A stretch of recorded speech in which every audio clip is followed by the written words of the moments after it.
समीर रिद्धि को पकड़कर थोड़े अंधेरे और पेड़ों की तरफ ले गया, जहां से उसकी आवाज किसी को सुनाई न दे। समीर रिद्धि के गालों को जोर से दबाकर बोला, साली, मुझे थप्पड़ मरती है। डाली, अभी तक तो तुझे प्यार से बोल रहा था, पर अब लगता है तुझे तेरी औकात दिखानी पड़ेगी।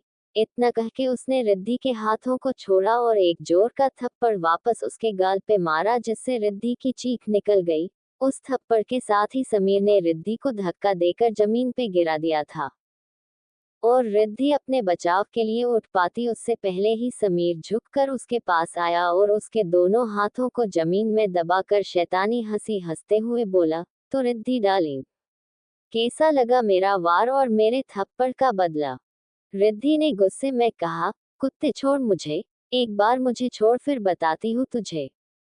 रिद्धि बोलती उससे पहले ही समीर उसके ऊपर आधा झुककर बोला, हाय स्वीट हार्ट, अब कुछ भी बोल, पर आज तो तुझे तेरे रिदम सर को छोड़कर मेरे साथ ही सोना होगा। हाँ, तू उनके साथ मर्जी से करती है तो रिदम सर आराम और प्यार से करते होंगे, पर मुझे तो आज जबरदस्ती करना होगा, तो तुझे थोड़ा दर्द भी होगा, पर तू एडजस्ट कर लेना। फिर आने वाली रातें तेरी हसीन बना दूंगा, बस आज तुझे अच्छे से सबक सिखा दूं। इतना कह के समीर रिद्धि के चेहरे की तरफ बढ़ने लगा। समीर ने रिद्धि के दोनों हाथ मजबूती से पकड़े हुए थे, जिससे रिद्धि हिल भी नहीं पा रही थी। समीर अभी और रिद्धि के नजदीक आ रहा था। रिद्धि को घबराहट में कुछ न सूझा, वो जोर से चिल्लाई, rhythm sir, rhythm sir, please save me, rhythm sir. Riddhi की बातों पे समीर बेशर्मी से हंसकर बोला, कोई नहीं आने वाले तुझे बचाने, इसलिए अच्छा होगा तू मुझे आराम से करने दे ताकि तुझे दर्द कम हो। रिद्धि को इतना बोलकर समीर रिद्धि के होठों की तरफ बढ़ गया, पर वो उसके होठों तक पहुंच पाता उससे पहले ही एक जोर की लात उसे पीछे से किसी ने मारी, जिससे वो रिद्धि से दूर जाकर गिरा। वो उठ पाता उससे पहले ही उसके मुंह पे पंच की बरसात होने लगी। ये रिदम था जो समीर को रिद्धि के इतने नजदीक देख टाइम रहते आया और दूर से ही उसको लात मार दी। रिदम समीर को बुरी तरह मारने लगा। वो इतनी बुरी तरह से मारते हुए बोल रहा था, कमीने, तेरी हिम्मत कैसे हुई है, कैसे लगाया तूने उसे, छुआ कैसे? रिदम गुस्से से पागल हुआ जा रहा था। रिदम के पीछे रोहन भी था, वो भी समीर को मारने लगा। रोहन समीर को मारते हुए रिदम से बोला, रिदम तू भाभी को देख। रिद्धि ने आसपास रिदम की आवाज सुनी तो अपनी आंखें खोली और रिदम को देखने लगी। रिदम ने जमीन पे गिरी हुई रिद्धि को उठाया। रिद्धि ने शर्म के मारे अपनी आंखें बंद करके रखी थी, उससे रिदम के सामने आया भी नहीं जा रहा था। रिदम ने रिद्धि को बेहद प्यार से उठाया और अपने गले से लगा लिया। रिद्धि रिदम के प्यार भरे आलिंगन से पिघलकर और भी ज्यादा रोने लगी थी। समीर मार खाते खाते बोला, रिद्धि, अगर यही सब मेरे साथ कर लेती मर्जी से, कोई दिक्कत नहीं होती। ऐसा क्या है रिदम सर में जो तू किसी और की बीवी होकर भी रोज ऑफिस में रिदम सर का बिस्तर गर्म करती हो? अब कहा गया तेरी पति प्रथा पत्नी वाला रूप रिदम सर को तू रोज दे, और मैंने कुछ करना चाहा तो तू। समीर इतना ही बोला पाया कि रिदम गुस्से में समीर के मुंह पे कई सारे पांच एक साथ मार दिए। रिदम गुस्से से आग बबूला होकर बोला, कमीने, तेरी हिम्मत कैसे हुई मेरी वाइफ को छूने की, उसको गंदा करने की, उसके बारे में ऐसा बोलने की? कैसे? समीर इतने दर्द में मैं भी आश्चर्य से बोला, सर क्या कहा रिद्धि आपकी वाइफ, पर आपकी शादी तो शाहनहा मेम से हुई है ना? रिदम बोला, मेरी शादी रिद्धि से हुई, मेरी वाइफ रिद्धि है। और मेरी वाइफ को तूने छुआ कैसे? रिदम वापस से उसे पहले की तरह मारने लगा। बहुत देर मारने के बाद रिदम को रोहन बोला, रिदम तू भाभी को देख, इस कमाने को मैं देखता हूँ, इसकी हिम्मत कैसे हुई भाभी को गंदी नजर से देखने की, उनके साथ इस तरह की घटिया हरकत करने की। समीर की तो अभी भी समझ में नहीं आ रहा था आखिर सच क्या है और झूठ क्या है। रिदम और रिद्धि घर गए थे।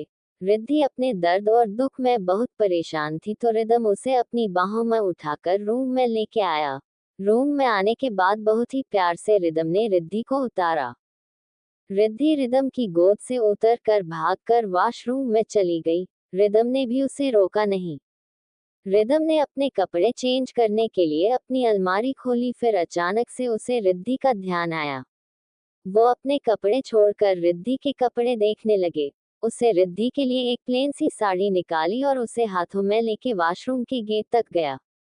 रिद्धि वॉशरूम में शावर के नीचे खड़ी थी। शावर बहुत देर से लगातार चल रहा था, जिससे रिद्धि अपने आप को साफ कर रही थी। उसे आज ऐसा लग रहा था जैसे वो आज खुद को बिल्कुल मार ही दे। समीर के गंदे हाथों ने उसे छुआ था, ये सोच सोच कर ही रिद्धि परेशान हुई जा रही थी। शावर के नीचे भीगते भीगते रिद्धि को काफी देर हो गई थी, पर जब वो बाहर नहीं निकली तो रिदम ने उसका गेट नॉक किया। पर रिद्धि को कोई होश नहीं था, वो अपनी ही धुन में रोए जा रही थी। रो रो कर उसकी आंखें लाल हो गई थी, हाथों और गर्दन पे नोचने की वजह से रेड रेड निशान बन गए थे। रिदम बार बार गेट नोक कर रहा था, पर रिद्धि ने कोई ध्यान न दिया। रिदम ने हल्के धक्के के सत्य गेट खोला। रिद्धि अंदर जाने से पहले गेट की कुंडी लगाकर नहीं गई थी, जिससे कुंडी जल्दी ही खुल गई। रिदम ने जाकर देखा तो रिद्धि शावर के नीचे घुटनों के बल बैठी थी। रिदम ने उसको देखा तो देखते ही उसके पास गया। पहले रिदम ने शावर को बंद किया, फिर उसे बाजुओं से पकड़कर खड़ा किया। रिद्धि अभी भी रो रही थी। रिदम उसे चुप कराना चाह रहा था, पर रिद्धि तो जैसे कुछ समझना ही नहीं चाह रही थी। वो बार बार रो रही थी। रो रो कर उसने आंखें लाल कर ली थी। रिद्धि जब चुप नहीं हुई तब रिदम को कुछ न सूझा। उसने रिद्धि को कमर से पकड़ा और उसे अपने करीब कर लिया। रिदम ने अपना एक हाथ कमर से हटाकर रिद्धि के सिर की तरफ ले गया। रिदम ने पीछे से रिदम के सिर को पकड़ा और रिद्धि के चेहरे को अपने चेहरे के पास लाकर अपने होंठ रिद्धि के कपते होंठों पे रख दिए। रिदम रिद्धि को किस करने लगा। रिदम का किस डीप होता जा रहा था। रिद्धि की सांसें तेज होती जा रही थी, पर रिदम का किस करना जारी था।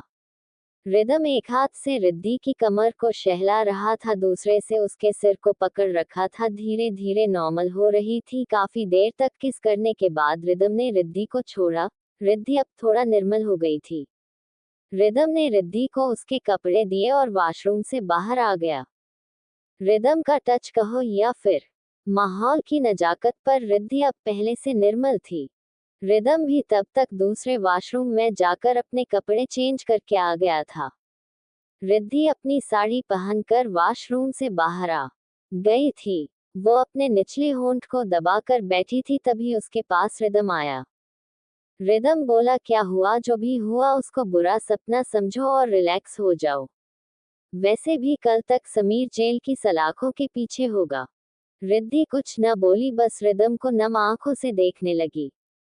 रिद्धि रिदम को काफी देर तक देखती रही। रिदम भी कुछ बोल नहीं पा रहा था। तब रिदम उसके पास आया और उसके चेहरे को छूकर उसके आगे आ रहे बालों को पीछे करके बोला, आई नो रिद्धि, ये सब मेरी वजह से ही हुआ है। न मैं पार्टी में इस तरह तुम्हारे करीब आता, ना उस समीर को तुम्हारे पास आने का मौका मिलता। पता नहीं मैं खुद पे क्यों कंट्रोल नहीं कर पाया और क्यों मैं तुम्हारे करीब खींचा चला आया था। पर जो भी है, ये सब मेरी एक गलती की वजह से ही हुआ था। तो मैं भी तुमको वादा करता हूँ, जिसने तुम्हारे साथ ये बदसलूकी करने की कोशिश की, उसे मैं छोड़ूंगा नहीं। अब तुम आराम करो, ज्यादा सोचो मत। अंडरस्कोर। रिदम और रिद्धि दोनों ही बेड पे लेट हुए थे, पर नींद दोनों में से किसी को नहीं आ रही थी। एक तरफ रिद्धि को वो हादसा बार बार रुला रहा था, तो रिदम को समझ नहीं आ रहा था कि आज उसे हो क्या रहा है। वो क्यों खुद के इमोशंस पे कंट्रोल नहीं कर पा रहा। रिद्धि सोचते सोचते रोने लगी। उसे लग रहा था कि आज रिदम टाइम पे नहीं आता तो आज वो अपना सब कुछ खो चुकी होती। आज ऊपर वाले की मेहर थी कि रिदम सही टाइम पे आ गया था, नहीं तो आज वो अपना सब कुछ खोकर कहीं गुम हो जाती। सोचते सोचते रिद्धि को हिचकी तेज होने लगी थी। रिदम ने जब देखा कि रिद्धि रो रही है तो उसने रिद्धि को अपनी साइड पलटा और उसके आंसू पोंछकर बोला, रिद्धि मत सोचो, ज्यादा सोचेगी तो सो नहीं पाओगी। रिद्धि रोते रोते बोली, सर आज अगर आप टाइम पे नहीं आते तो आज मैं कहीं की नहीं रहती, मैं अपना सब कुछ खो चुकी होती। फिर कुछ नहीं बचता मेरे पास। वैसे ही मेरे पास कुछ नहीं बचा है। पहले से ही मेरे पास गिने चुने लोग थे मेरी खुशियों का ध्यान रखने वाले, पर इस शादी के बाद वो लोग भी दूर हो गए थे। पर अपनी शादी के बाद अपने सम्मान और अपने अस्तित्व के साथ तो जी रही थी, पर आज अगर आप टाइम पे नहीं आते तो। रिद्धि इतना ही बोल पाए, इसे आगे तो वो कुछ बोल ही नहीं पाए। उसके गले में जैसे दर्द सा होने लगा अपने दर्द से। रिदम ने रिद्धि के होंठों पे अंगुली रखी और उसे प्यार से माथे पे किस करके बोला, चुप एकदम। रिद्धि चुप होकर रिदम को देखने लगी। रिदम ने रिद्धि की आंखों में देखा, उसे वो आज किसी भी तरीके से चालक और धोखेबाज नहीं लग रही थी। आज उसे रिद्धि के चेहरे पे छाई हुई मासूमियत को देखा। कुछ देर तक रिदम रिद्धि को निहारता रहा, फिर हल्का सा झुककर रिदम ने अपने होंठ रिद्धि के होंठों पे रख दिए थे। आज रिदम बहुत ही प्यार से रिद्धि को किस किए जा रहा था। रिदम रिद्धि को किस करते करते उसकी कमर से हाथ पीठ की तरफ ले गया और उसकी पीठ पे हाथ फेरने लगा था। रिद्धि रिदम के प्यार भरे स्पर्श में खोती जा रही थी। धीरे धीरे रिद्धि भी रिदम के रंग में रंग कर उसका साथ देने लगी थी। रिदम अब और भी ज्यादा तेजी से किस करने लगा। रिदम ने अब रिद्धि के होंठों को छोड़कर उसके गले पे किस करने लगा था। आज रिदम का किस ऐसे था कि रिद्धि भी आज सब भूलकर उसके रंग में घुलने लगी थी। रिदम और रिद्धि दोनों की सांसें तेज होने लगी थी। रिदम धीरे धीरे अपने किस को रिद्धि के सीने पे ले आया। वो रिद्धि के उस हिस्से पे किस कर रहा था जहां से रिद्धि का क्लीवेज दिख रहा था। रिद्धि रिदम का पूरा सपोर्ट कर रही थी। दोनों ही इस पल में सब कुछ भूल जाना चाहते थे। रिदम ने रिद्धि के सीने पे आए हुए उसके पल्लू को बहुत आराम से हटा दिया था। अब रिद्धि का सिर्फ ब्लाउज से बाहर दिखता भाग और भी ज्यादा उसे आकर्षित करने लगा था। रिदम रिद्धि के क्लीवेज को देख के अपने होश खो रहा था। वो वापस से झुका और रिद्धि के क्लीवेज के किस करने लगा था। रिद्धि ने अपने दोनों हाथ रिदम के बालों में उलझाए हुए थे। रिद्धि ने अपने दोनों हाथों में रिदम के चेहरे को पकड़े हुई थी। रिदम अब और भी ज्यादा वाइल्ड होता जा रहा था।